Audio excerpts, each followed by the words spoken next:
د سوپ هغه زړه طریقه خو هر چاله ورځي، خو دا یو نوې طریقه د لخیم اسان هم ده او ماشومان به ډېر زیات شوق سره خوري، ولې چې دې کې د ماشومانو فیورټ میکروني اچولې مې ده او ذایقه هم دومره مزیداره وه که نه چې هغه بل سوپ څه دی هغې نه کمه نه وه بلکې هغې نه زیاته وه.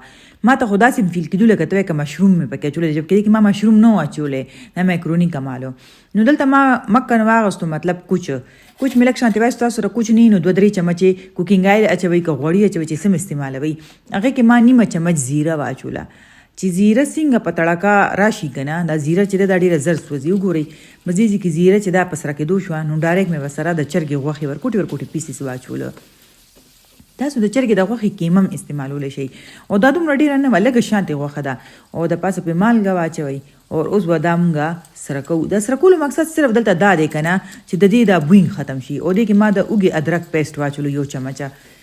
نو ځنه ټایم کې مونږ ویه شو خو هغې کې مونږ د اوږې ادرک پیسټ اچولي نو بیا هغې نه مونږ یې شی جوړ کړو، هغې نه مونږ سوپ جوړو. خو دلته ما دا سره که چې دا داسې 3-4 منټه دغه شوی نه اوبه یې لا پرېښي دي پوره نه ده سره، نو دې کې ما دا تور مرچکې او 1 چمچه ګرمه مساله واچوله. دې کې به زه ژوندۍ مسالې نه اچوم، دا ژوندۍ مسالې چې دا ټولې چې پاوډر شي نو ګرمه مساله ته جوړه شي، نو ځکه دې کې به صرف ما دغه شی نه واچوله او ډکن به پرې کېږدو چې داسې 2-3 منټه مونږ دا پخه کوه.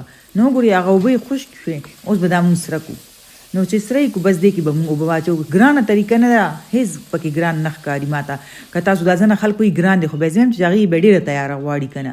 نو دې کې بس ما اوبه واچولې او اوبه پکې لږې ښې اچوئ چې بعد کې هم تاسو به دې کې بیا مونږ میکروني هم دغه کوو اچوو.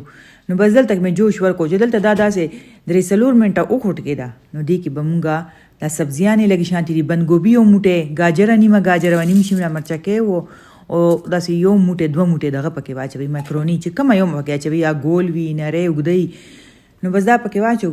او دې کې مالګه مو ګورئ که اوبه کمې لږې شانتې اوبه هم پکې واچوئ، ولې چې اوبو کې به مخته مونږ دا یخني چې زیاته وي او کمه نه وي، دې کې به بیا مونږ دغه اچوو کانفلور اچوو، نو دې نه به سوپ تیارېږي.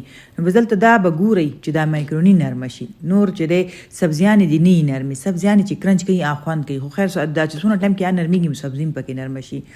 نو بس دې کې میکروني هم نرمه شوه او غوښه خو مخکې نه نرمه وه. نو اوس به دې کې مونږ کانفلور واچو. کانفلور چې همدا دغه دپاره استعمالیږي، ټینګوالي دپاره دا شی استعمالیږي که نه. 2 چمچې کانفلور ما غټې اغستې او ډک هغه مې داسې 2 ګوټو اوبو کې حل کو او را مې پکې اوس واچولو. اوس د دې ټینګوالي تاسو ته ښکاري دې ټینګوالي روډ. اوس به دې کې مونږ سوس واچو، سوس مطلب سرکه شوه او سویا سوس شو. تاسو چې نور سوسونه یې عام پکې واچولی شي لکه چلی سوس شو چې څومره د سره یي. نو ما سره خو دا 2 سوسونه چې دي دا موجوده او ما دا پکې واچول، داسې 2-3 چمچې پکې واچوئ او مکس یې کړئ. دې کې بیا مالګه چیک کړئ چې مالګه A1 وي او تور مرچکې چې پکې لږ زیات وي او کم نه وي، ولې چې ماشومان خاصې مرچکې ډېر نه خوري، خو دې سره چې ورشي او ګرم ماشومانو له ورکوي نو ایله د هغې ده غوږونه هم خلاص شي، پوزه هم خلاص شي، بیا به ستاسو خبره هم اوري، هسې خو نه اوري. ښه یو هګۍ چې د ما پینټ شوی پینټ مې کا لږه شانتې مالګه مې پکې واچوله. امې چې دې کې واچوله د دې سوپ ټول ښکلوالی او ټینګوالی په دې انډې باندې راشي او داسې ززر پکې مه خوځوئ، لږ شانتې روغ غوندې مې وخوځولو پرې مې خو چې دا پکې لږ داسې تار پخه شي. نو بس دلته به 1-2 جوشه ورکوه چې لږ جوش به ځکه زیات ورکړو چې دا هګۍ خپل بوین وي چې ختم شي. نو بس دې کې دا سوپ مزیدار سوپ شو تیار. بس ټولو له مې واچولو اوس ګرم به یې ورکوئ چې پتې ولګي. ما خو پکې ځان له بیا نیمه چمچ تور مرچکۍ هم واچولو او 1 چمچ مې پکې سرکه واچوله او چې کومه مزه یې وه چې ما ورسره اوف کولو. که شیخان راته وي ته لږ راکړه، هغه خپلې پرېښو ما نه یې واغستو، ولې چې هغه هم د مرچکو ډېر شوقین دی.